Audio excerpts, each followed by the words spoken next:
Good morning to each and every one of us are present today. Despite of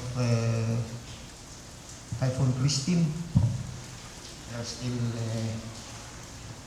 have to continue the scheduled procurement activity scheduled for today. Since the opening of two contract ID,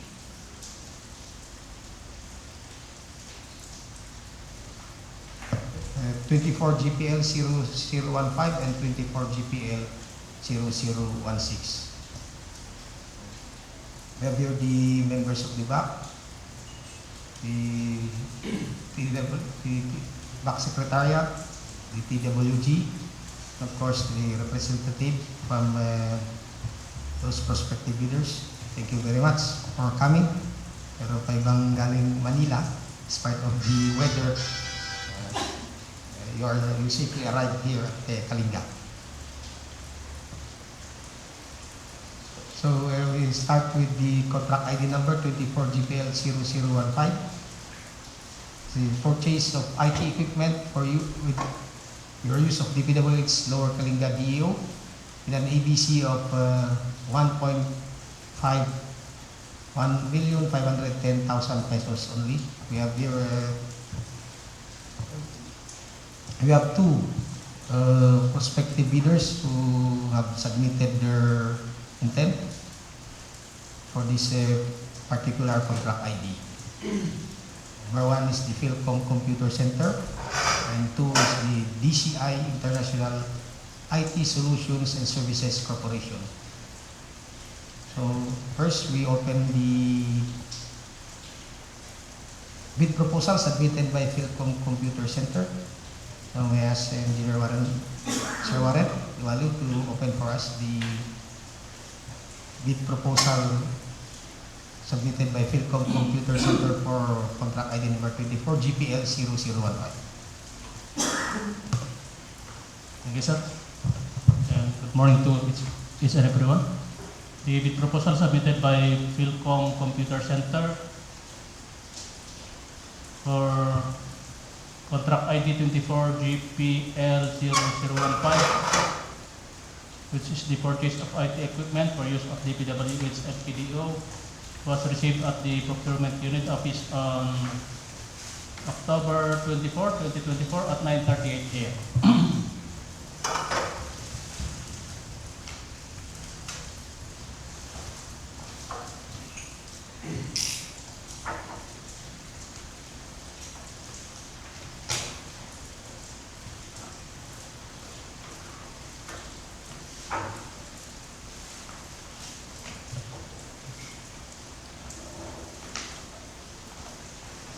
We now open the original copy of the bid proposal.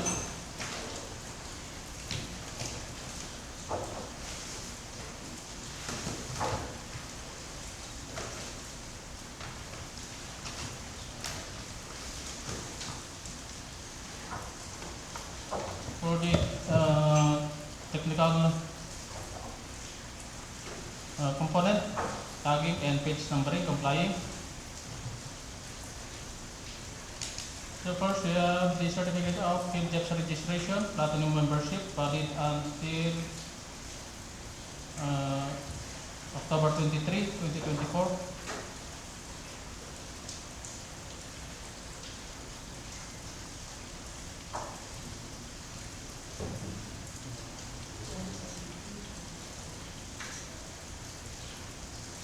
Certificate of PhilJEPS registration is valid until 23 October 2024.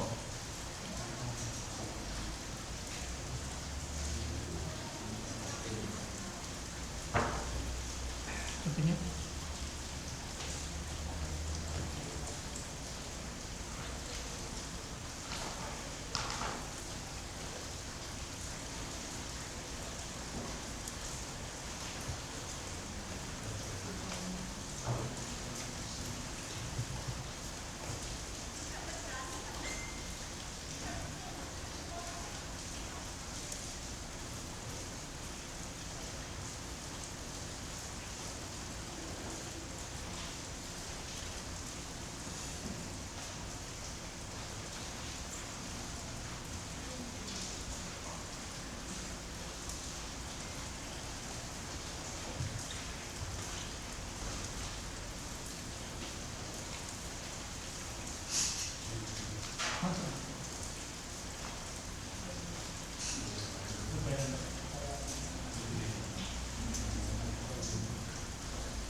have the list of all ongoing government and private contracts.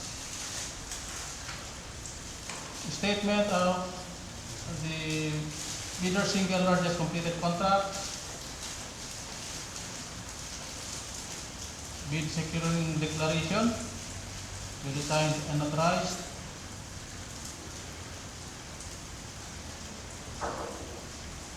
We have the conformity with the technical specifications. Omnibus sworn statement. An affidavit stating that King Benigno M. Castillo of Legal Aids, married Filipino and residing at Pascual Village, Vira Rojas, Isabela, is the sole proprietor or authorized representative of Philcom Computer Center with office address at Giltao Building, San Bernabe Street, Vira Rojas, Isabela. That as the owner and sole proprietor or authorized representative of Philcom Computer Center, King Benigno M. Castillo has the full power and authority to do, execute, and perform any acts necessary to participate in the bidding for 24 GPL 0015. That Philcom Computer Center is not blacklisted or barred from bidding by the government of the Philippines or any of its agencies, offices, corporations, or local government units, foreign government, or foreign or international financing institutions whose blacklisting rules have been recognized by the TPPB. That each of the documents submitted in satisfaction of the bidding requirement is an authentic copy of the original, complete, and all statements and information provided therein are true and correct. That Philcom Computer Center is authorizing the HOP or its duly authorized representative to verify all the documents submitted. That the owner or sole proprietor is not related to the HOP. Members of the BAC, PWG, the BAC Secretariat, the head of the Project Management Office or the end user unit, and the Project Consultants because administer ability up to the third civil decree. That Philcom Computer Center complies with existing labor license standards.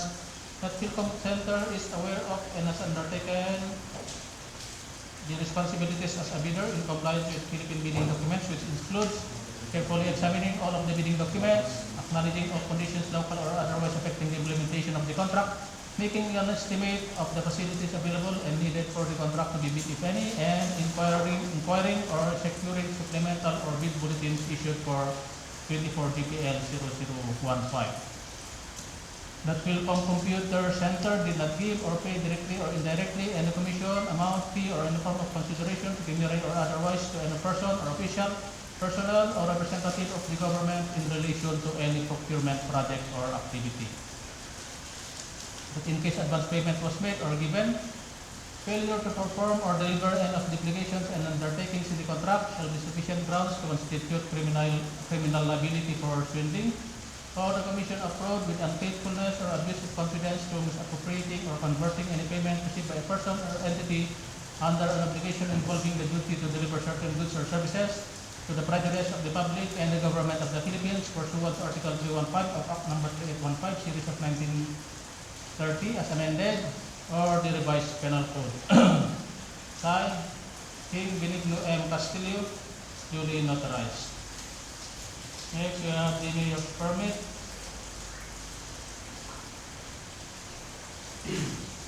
Valid until December 31, 2024.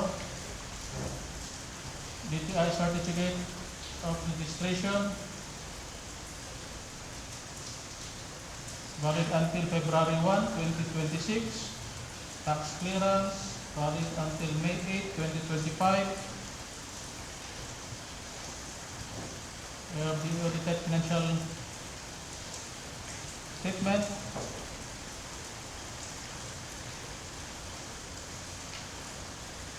NFCC joint venture agreement not applicable. Duly signed the documents.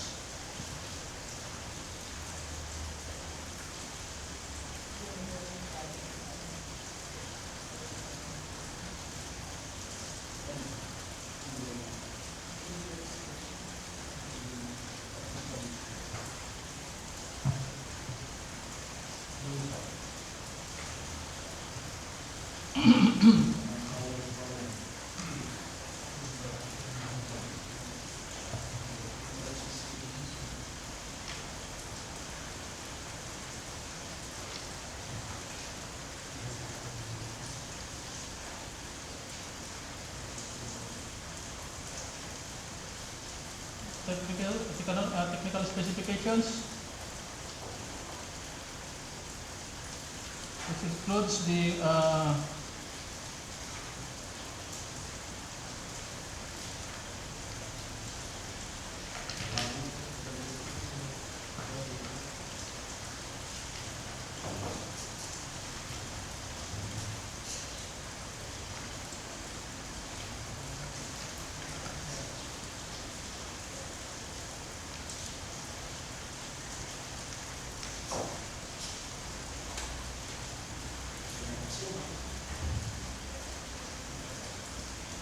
production and delivery schedule.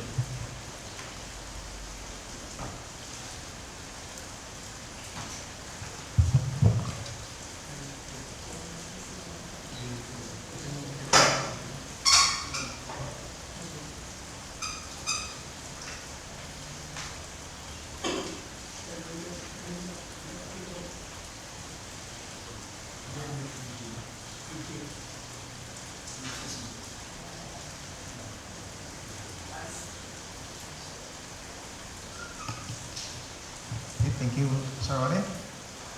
For Philcom Computer Center, you have in your bid proposal, you have attached and certificate of LGEPS registration, which is valid until October 23, 2024, which is yesterday, but they have attached another receipt that they have paid. They have paid for the renewal of their LGEPS registration through Land Bank. The receipt dated October 11, 2024. So we have a case situation like this. So for which we have a ruling that the back rules that on this scenario we are giving you, because you have supported your certificate of project registration, which is valid until October 23, 2024. You have supported with the receipt. This is showing that it shows that you have renewed your LGEPS registration. We are giving you 5 days to submit the original certificate of registration, yung renewal. Take note, 5 days. Failure to submit means you are not non-compliant. So let's proceed with the second one, the DCI International IT Solutions and Services Corporation. May I ask again Engineer Warren Lualu to open for us the bid proposal of the respective bidder. Thank you, Mr. Chairman. The bid proposal submitted by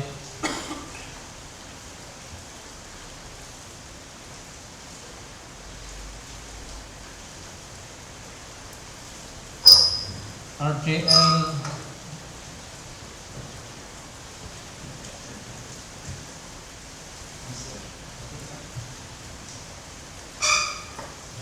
the bid proposal submitted by DCI International IT Solutions and Services Center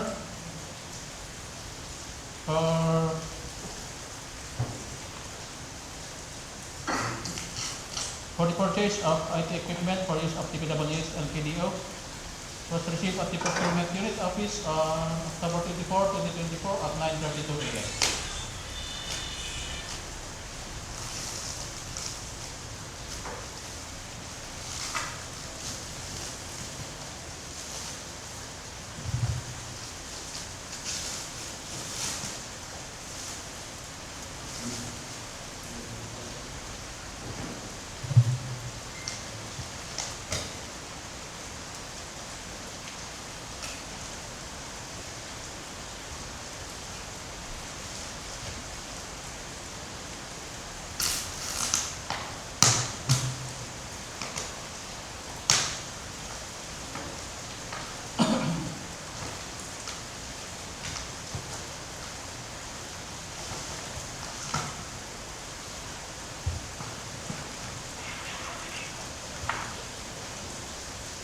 We now open the original copy of the bids proposal.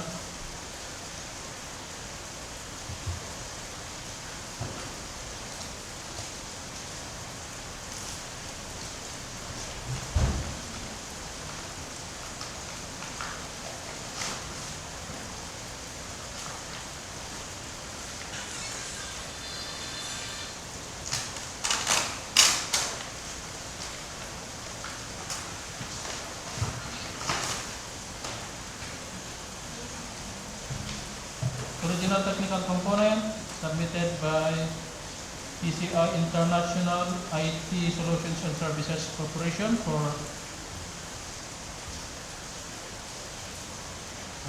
the purchase of IT equipment for use of DPWH LPDU.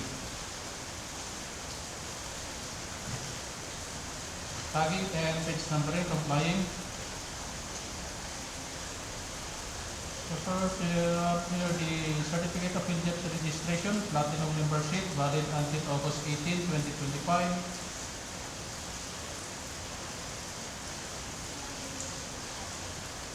List of all ongoing government and private contracts.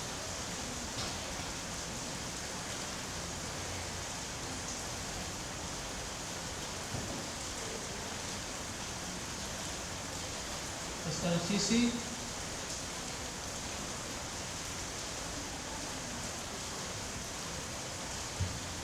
We have the bid securing declaration, duly signed and authorized. We have the conformity with the technical specification, production or delivery schedule,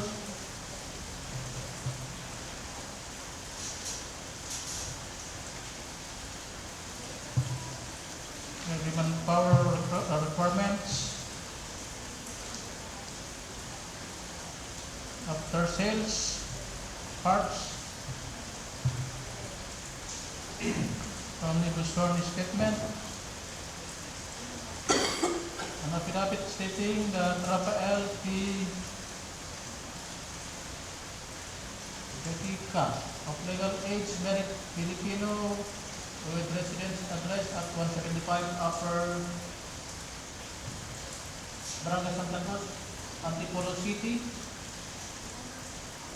is the duly authorized and designated representative of DCI International IT Solutions and Services, with office address at Victoria Place, Raimondo Avenue, Panyugan, Pasig City. That Rafael P. is granted full power and authority to do, execute, and perform any acts necessary to participate in the bidding for 24 DPL 0015. That DCI International IT Solutions and Services Corporation is not blacklisted or barred from bidding by the government of the Philippines or any of its agencies, offices, corporations, or local government units, foreign government, or foreign or international financing institution whose blacklisting rules have been recognized by the DPPB. That each of the documents submitted in satisfaction of the bidding requirement is an authentic copy of the original, complete, and all statements and information provided therein are true and correct. That DCI International IT Solutions and Services Corporation is authorizing the head of the procurement entity or its duly authorized representative to verify all the documents submitted. That none of the officers, directors, and controlling stockholders of DCI International IT Solutions and Services Corporation is related to the COP, members of the BAC, TWG, BAC Secretariat, the head of the Project Management Office or End User Unit, and the project consultants by consanguinity or affinity up to the third civil degree. That DCI International IT Solutions and Services Corporation complies with existing labor laws and standards. That DCI International IT Solutions and Services Corporation is aware of and has undertaken the responsibilities as a bidder, carefully examining all of the bidding documents, acknowledging all conditions local or otherwise affecting the implementation of the contract, making an estimate of the facilities available and needed for the contract to be bid if any, and inquiring or securing supplemental or bid bulletins issued for 24 GPL 0015. that DCI International IT Solutions and Services Corporation did not give or pay directly or indirectly any commission, amount, fee, or any form of consideration, pecuniary or otherwise, to any person or official, personnel or representative of the government in relation to any procurement project or activity. That in case advance payment was made or given, failure to perform or deliver an obligation and limitations in the contract shall be sufficient grounds to constitute criminal liability for shielding or estafa, or the commission of fraud with unfaithfulness or abuse of confidence to misappropriating or converting any payment received by a person or entity under an obligation involving the duty to deliver certain goods or services to the prejudice of the public and the government of the Philippines pursuant to Article 315 of Act Number 3815 Series of 1930 as amended or the revised penal code. Signed, Rafael T. Japika, duly notarized.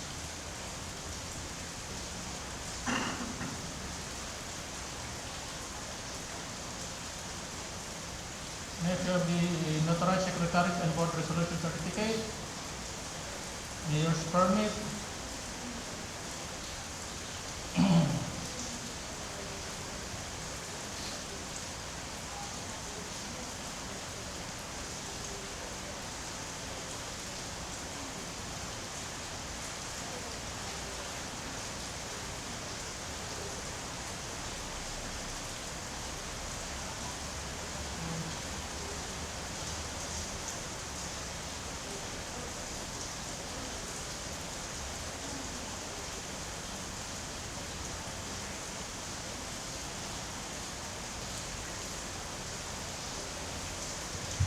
mayor's permit valid until December 31, 2024.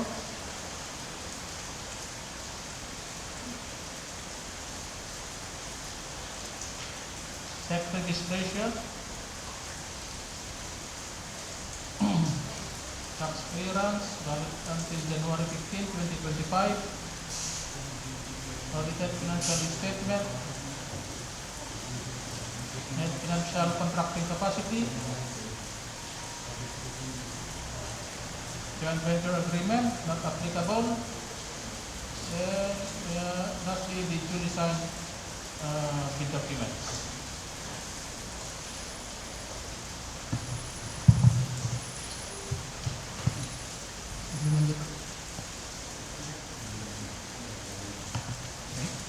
Thank you, Sir Warren. Seems that both the two prospective bidders, Philcom Computer Center and DCI International IT Solutions and Services Corporation, passed the preliminary examination on their documents as to the checklist provided for them. So there are no impediments for us, which prohibits us for opening the financial bid proposal. So may I ask again the Sir Warren to open for us the financial bid proposal of both prospective bidders. So we start with the financial document submitted by Philcom Computer Center for 24 TPL 015, which is the purchase of IT equipment for use of DPWH LPDU.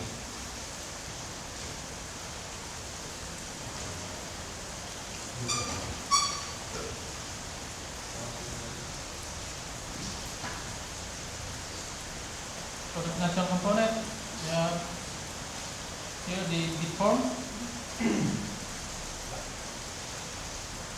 The price schedule for goods apart from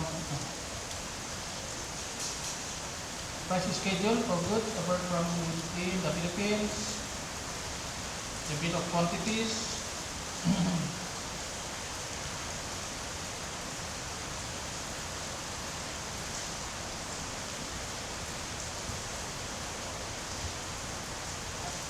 cost,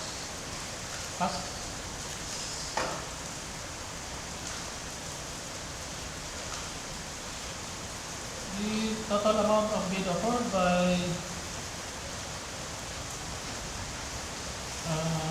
Philcom Computer Center for 24 GPL 0015 is amounting to 1,305,905 pesos only. 1,305,905.00.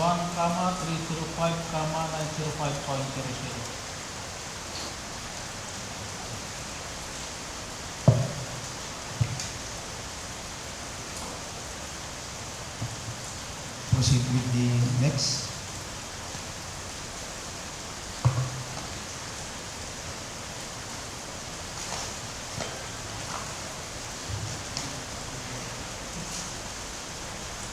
Original financial component submitted by DCI International IT Solutions and Services Corporation for 24 DPL 0015, the purchase of IT equipment for use of DPW's ICDU.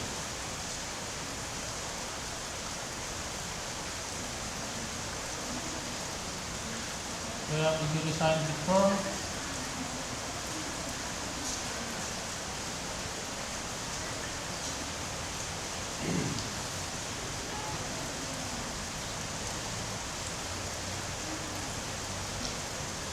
The bill of quantities.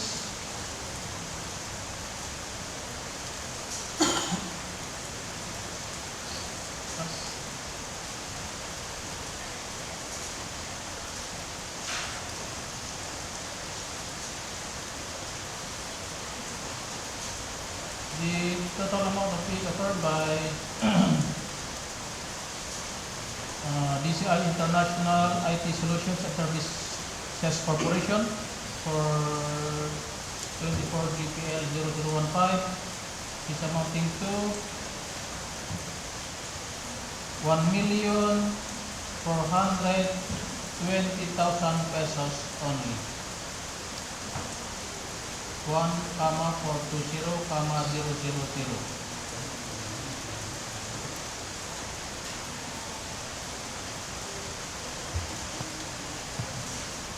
Thank you. Once again, Sir Warren. So, all the documents submitted by Philcom Computer Center and DCI International IT Solutions and Services Corporation will be collected, and the back secretary is advised to forward it to the technical working group for them to thoroughly scrutinize, verify the truthfulness and the correctness of all those documents. And as much for them to have a back resolution recommending approval by the head of the procuring entity. So let's proceed to the second contract ID. This is the 24 GPL 0016 with an ABC of 9,947,392 pesos. Contract title is purchase of road safety devices that will reduce road-related accident, especially during night time. Sunod note, Kalagdaw, Bulog, Banaw section. We have here the RGL. We have only one prospective bidder who submitted his interest for this. We have the RGL Unite Trading. So again, I ask Sir Warren to open the bid proposal submitted by RGL Unite Trading for contract ID number 24 GPL 0016.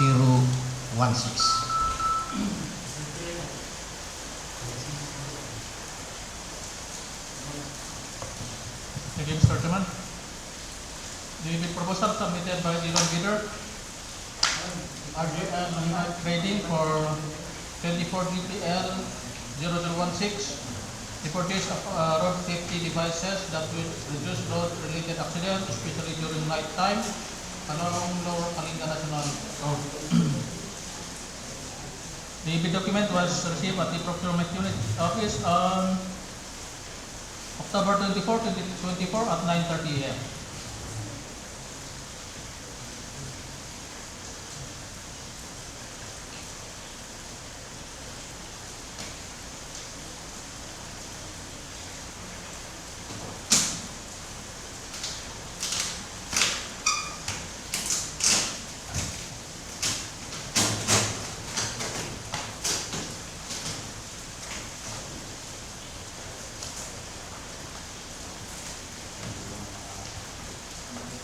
Now open the original copy of the bid proposal.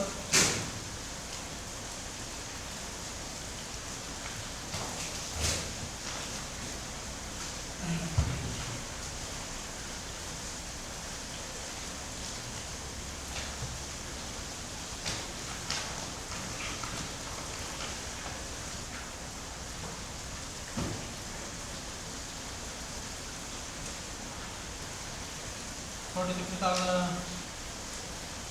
component. Lagi complying.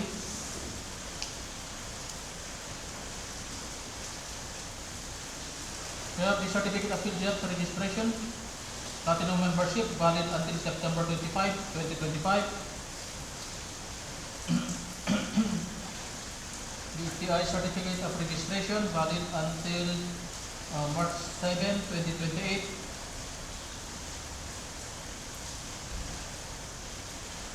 Business permit.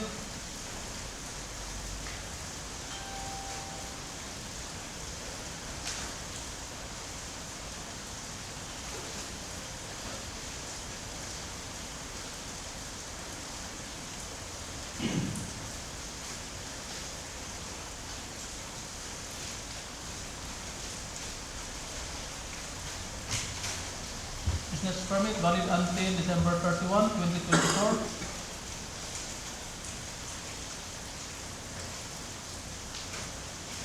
Statement of all government and private contracts.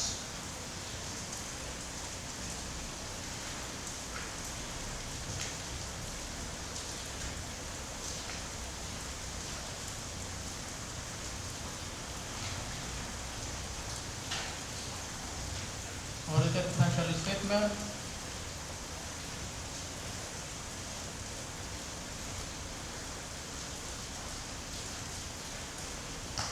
Financial documents for eligibility check. We have the tax clearance valid until August 30, 2025. With securing declaration, duly signed and notarized.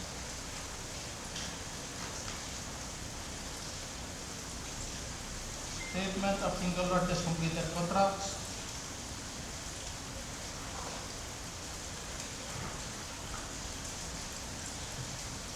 Technical specifications proposal. Delivery schedule of requirements. Manpower requirements. After sales service parts. We have the warranty certificate. Omnibus warranty statement.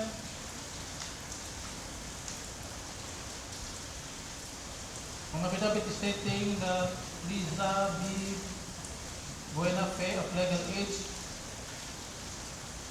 married Filipino and residing at Georgetown Residence, Tankel Street, Malinta, Valenzuela City, is the sole proprietor of RJL Unite Trading with office address at Georgetown Residence, Tankel Street, Malinta, Valenzuela City, Philippines. As the owner and sole proprietor of RJL Unite Trading, Lisa B. Buena Fe has the full power and authority to do, execute, and perform in an necessary to participate in the bidding for 24 GPL 0016. That RJL Unite Trading is not blacklisted or barred from bidding by the government of the Philippines. That each of the documents submitted in satisfaction of the bidding requirement is an authentic copy of the original, complete, and all statements and information provided therein are true and correct. That RJL Unite Trading is authorizing the default or its duly authorized representative to verify all the documents submitted. That the owner or sole proprietor is not related to the both members of the BAC, PWC, BAC Secretariat, the head of the Project Management Office or end user unit, and the consultants by consanguinity or affinity up to the third civil degree. That RJL Unite Trading complies with existing labor laws and standards.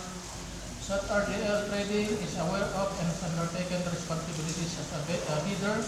That RJL Unite Trading did not give or pay directly or indirectly any commission, amount, fee, or any form of consideration, pecuniary or otherwise, to any person or entity or official, personnel, or representative of the government in relation to any procurement, project, or activity. That in case advance payment was made or given, failure to perform or deliver any of the obligations and undertakings in the contract shall be sufficient grounds to constitute criminal liability for swindling. Signed, Lisa B. Buena Fe, duly notarized.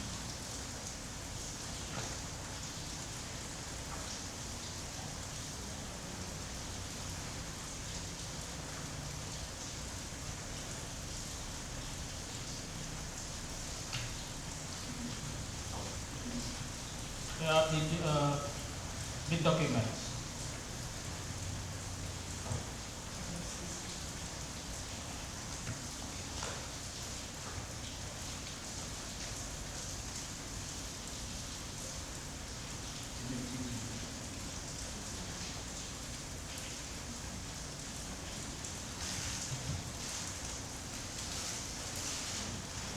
We have also here the financial NFCC computation.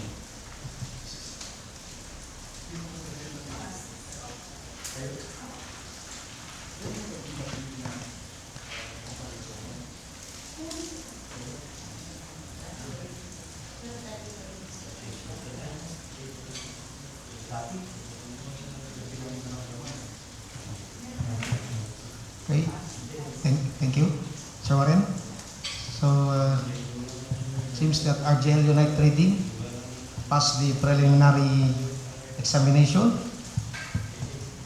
for contract ID number 24 GPL 0016 as to the checklist provided for them. So, again, Sir Warren, please open the financial bid proposal of RGL Unite Trading for 24 GPL 0016.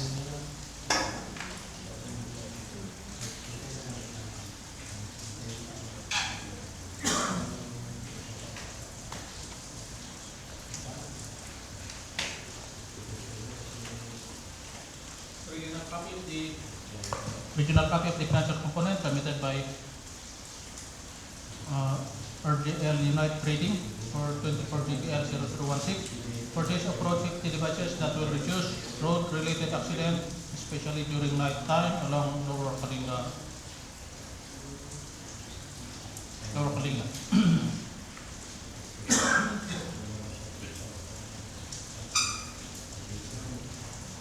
The financial bid form, bill of quantities,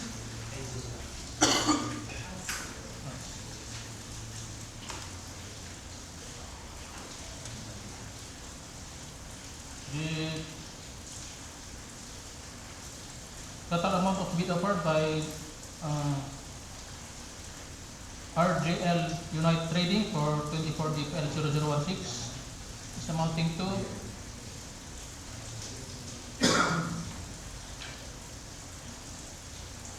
9,945,391 pesos and 20 centavos. 9,945,391.2.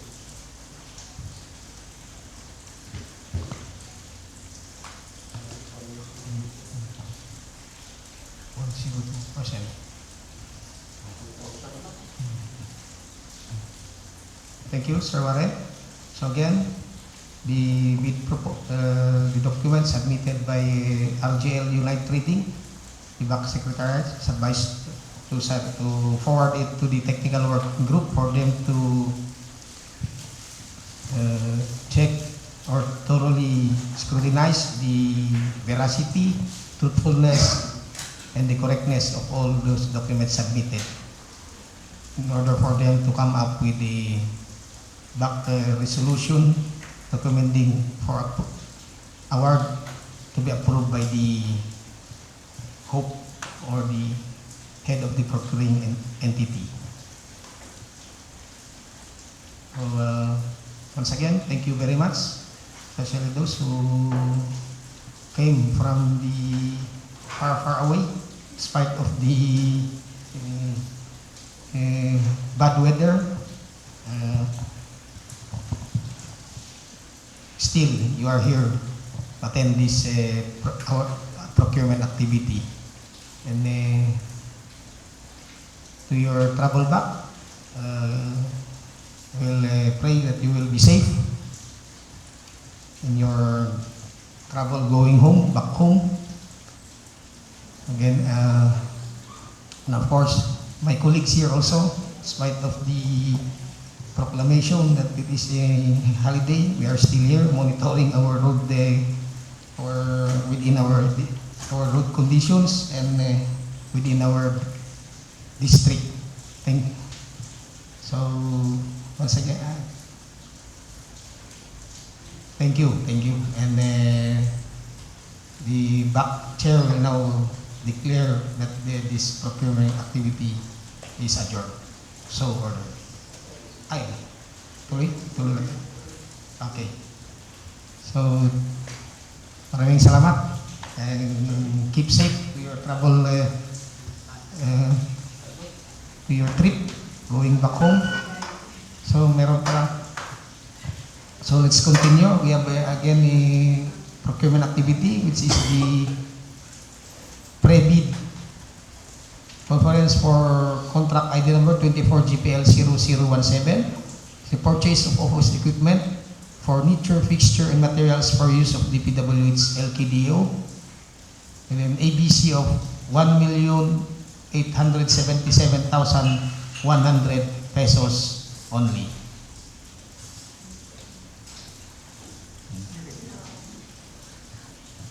Let's see these items, yung mga items.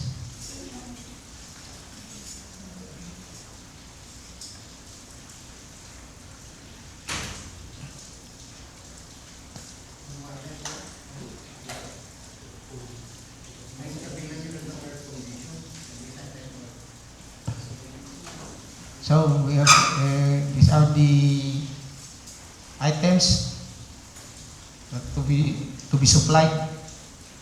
Here, number one is the photocopier machine, multifunction, A3 colored.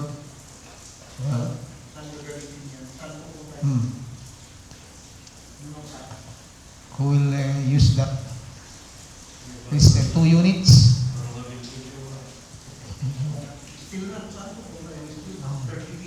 Steel rack, 30 pieces, 6 layers. Air condition is split type, 2 horsepower with installation and complete accessories, 4 sets.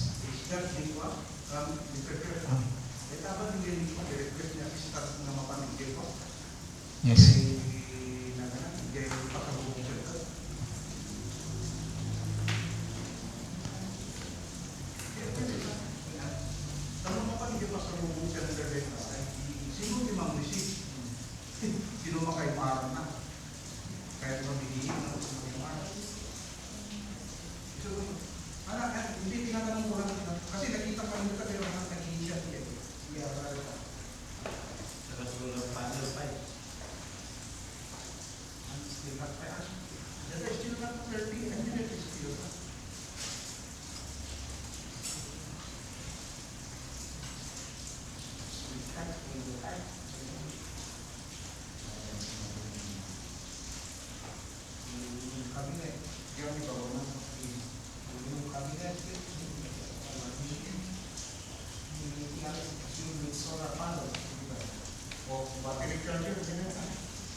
PIO lang.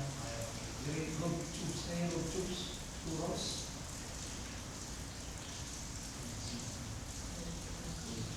Planning nyo lang. Tapos yung road clamp, MC clamp. Planning nyo lang. Di battery Ay, nayo na ATRS kami ganito na ATRS. ATRS machine.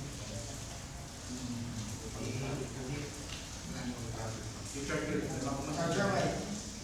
Di battery charger may.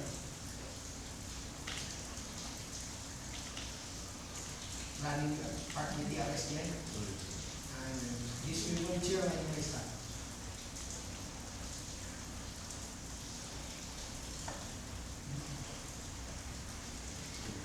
Gas pa, office nga, kami nito ay office. Office, ay okay. Namin mo, dalawa yung request ni Adeline, pinagbigyan mo nito, hindi niya.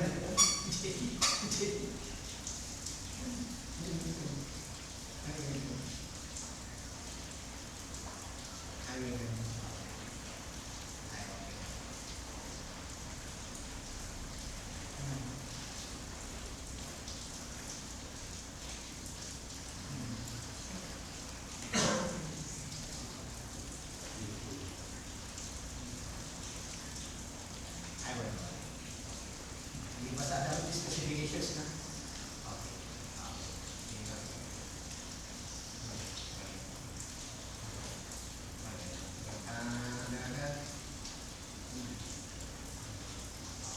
Kami mo pasalubong sa pagod. Okay.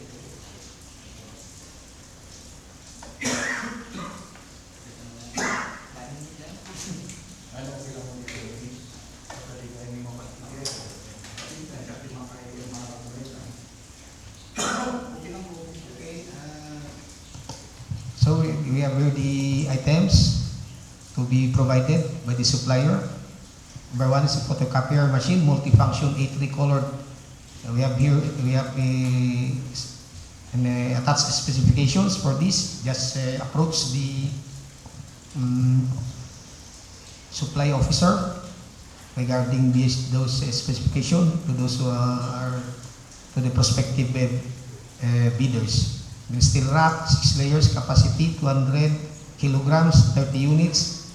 Air conditioned split type, 2 horsepower installation and complete accessories, 4 resets. Likewise with the air conditioned window type, 1 horsepower with installation and complete accessories, 1 set. Aluminum cabinet, 1 unit. Mini TRS machine with solar panel, 2 units. Road tubes, 30 meters, 2 rolls. Road clamp, NC clamp, 15 pieces. Chinese fingers or woven cable grip, 15 pieces. Canvas strap, 15 pieces. End plug, 15 pieces. Battery charger, Panther adapter type, 4 units. Mini TRS rechargeable battery, 6 volts. 4.5 AH, 4 units. Swivel chair, 1 unit. And glass pads with the different sizes. The 1/4 thick with a thickness of 1/4 inch. 4 pads. Number 16 is the rice cooker 1. 17, microwave oven 1. Okay, number 5. Dapat kumain ka din number 5.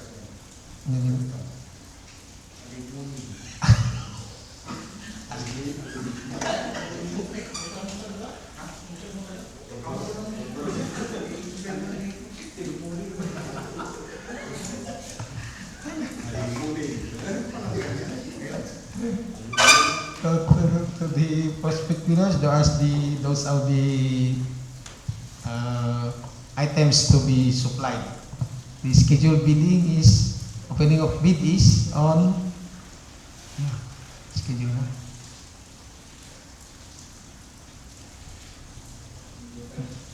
November 5, 2024. Abay na, ay 1 o'clock AM muna din. Ay 10 AM ko. Okay. November 5, 2024.